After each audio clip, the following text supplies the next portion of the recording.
Hi guys, welcome to our channel. ఈరోజు తెలంగాణ రాష్ట్రంలోని సూర్యాపేట జిల్లా చిలుకూరు మండలం బేతోలు గ్రామంలో ఉన్న పురాతనమైన గడికోట గురించి తెలుసుకుందామనేది ఈ ఊరొచ్చాం.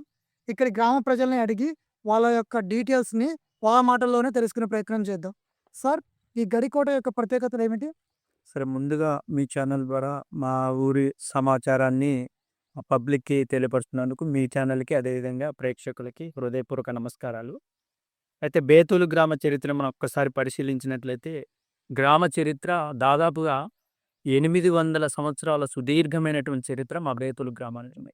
మరి దీన్ని ఎలా అంచనా ఏస్తున్నామంటే, తెలంగాణలో విశేషమైనటువంటి ప్రజాదరణ పొందినటువంటి ఒక డైనాసిటీ ఉంది. అదే కాకతీయ సామ్రాజ్యం. కాకతీయులకు సామంతులుగా పరిపాలించినటువంటి రెడ్డి రాజులు ఈ బేతులు గ్రామం మొట్టమొదటిసారిగా పరిపాలించడం జరిగింది. అయితే మా బేతులు గ్రామం మనకి సూర్యాపేటకి దగ్గరలో ఉన్నటువంటి మూసీ నది ఒడ్డునే ఉంటది. నాగులపాడు అనేటువంటి గ్రామం ఉంటది. ఆ నాగులపాడు అప్పుడు మనకి ఒక పెద్ద పరగణ. ఆ పరగణ కిందనే మా బేతులు గ్రామం ఉండేది. అయితే ఈ పరగణని మా బేతులు గ్రామాన్ని బేతాళరెడ్డి అనేటువంటి రాజు పరిపాలించడం జరిగినది.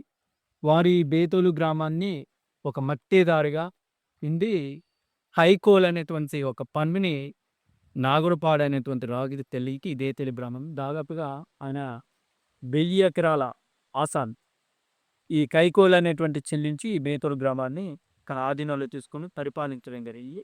వారే ఈ బేతులు గ్రామాన్ని పునాది వేయటం జరిగినది. ఆ విధంగా స్థాపించడం జరిగినది. అదే క్రమంలో దాదాపుగా 1320వ సంవత్సరంలో ఈ బేతులు గ్రామం స్థాపన జరిగింది. అది మాకు ఉన్నటువంటి చారిత్రక నేపథ్యం. దానిలో భాగంగానే అదే రోజున బేతులు గ్రామాన్ని పునఃస్థాపితం చేసిన రోజు ఆ రోజునే బొడ్రాయి, అదేవిధంగా వీర్లాదేవి చెరువు, ఈ ఊర్లో ఉన్నటువంటి అతిపెద్ద చెరువు ఏమంటారంటే వీర్లాదేవి చెరువు అని అంటారు. ఆ వీర్లాదేవి చెరువు, అదేవిధంగా శివాలయము, రామాలయం, ఈ మూడిటిని స్థాపితం చేయడం జరిగింది. ఈ కోటలో ఉన్న ప్రత్యేకత, ఈ కోట యొక్క పరిసరాలను మాకేమైనా చెప్పగలరా? అయితే దాదాపుగా 1912 సంవత్సరంలో ఈ కోటని నిర్మించడం జరిగినది. ఇందాక చెప్తుంది కదా, బేతాళరెడ్డి అనేటువంటి రాజు పరిపాలించిందని. వారి నుంచి వారికి పిల్లలు ఉన్నటువంటి సమాచారం మాకంత పూర్తిగా లేదు. వారి నుంచి తడకమల్ల సీతారామచంద్రరావు అనేటువంటి ఒక కర్ణం గారికి ఈ బేతోలు గ్రామం సంక్రమించడం జరిగింది. వారు ఈ బేతోలు గ్రామాన్ని పరిపాలిస్తున్న క్రమంలో 1912 సంవత్సరంలో ఈ కోటని నిర్మించడం జరిగినది. అయితే ఈ కోట నిర్మించడంలో ప్రధానంగా అతని ఆస్థానంలో పనిచేస్తున్నటువంటి ప్రధాన లేఖకుడిగా ఉన్నటువంటి వాసుదేవరావు గారి యొక్క సలహా సూచనల మేరకు ఈ కోటను నిర్మించడం జరిగింది. నిర్మించే క్రమంలో ఇప్పటికీ మనకి కర్ణాటకలో మైసూర్‌లో ఒక గొప్ప ప్యాలెస్ ఉంది. శాలివాహనులది అంటారు. కుమ్మరిరాజు నిర్మించినటువంటి ప్యాలెస్. ఆ సేమ్ మైసూర్ ప్యాలెస్ ఎట్లా ఉందో డిటో ఆ విధంగా చూసి దీన్ని 7 అంతస్తుల అద్దాల మేడగా నిర్మించడం జరిగింది. దాదాపుగా ఈ కోట 2.5 ఎకరాలలో నిర్మించడం జరిగినది. చుట్టూ ఎత్తైనటువంటి కోట బురుజులుండేవి. ఎవరు శత్రువులు 4 బురుజులుండేవి. శత్రువులు కూడా దీని మీదకి దాడి చేయనంతగా అంత పటిష్టమైనటువంటి కోటని నిర్మించడం జరిగింది. అయితే 1946 నుంచి 1951 వరకు తెలంగాణ రాష్ట్రంలో వీరోచితమైనటువంటి పోరాటం జరిగింది. దాన్ని మనం తెలంగాణ రైతాంగ సాయుధ పోరాటం అంటాం.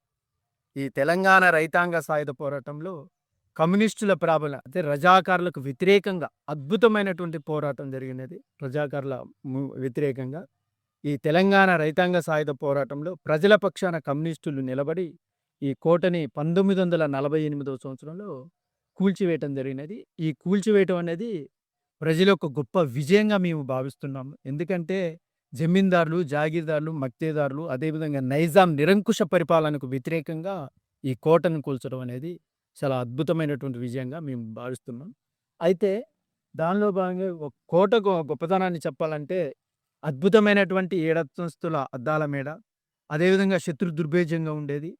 అదేవిధంగా ఈ కోటలో ప్రధాన ఇక్కడ మనం చూసుకున్నాం కదా, ఇది నాట్యశాలగా ఉండేది. రాజు గాని, అదేవిధంగా వాళ్ళ పరివారం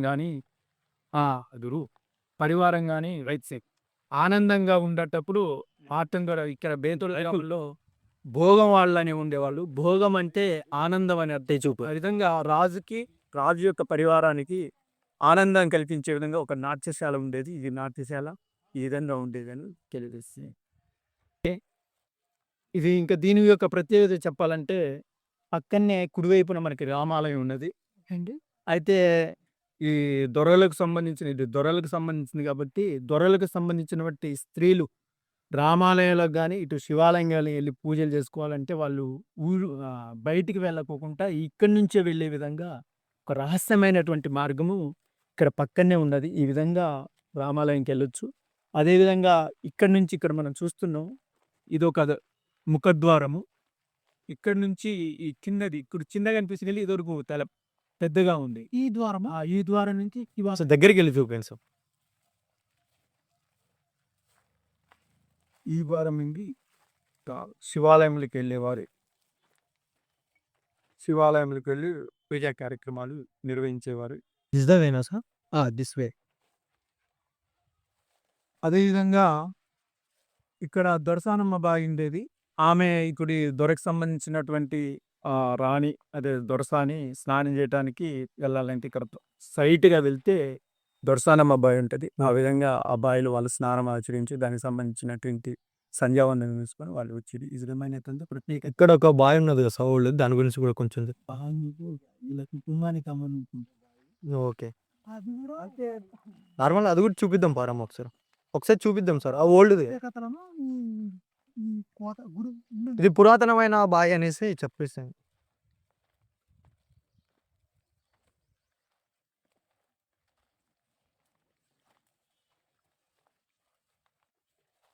అదేవిధంగా గడిలో వీరి కుటుంబం తడకమల్ల సీతారామచంద్రరావు గారి కుటుంబము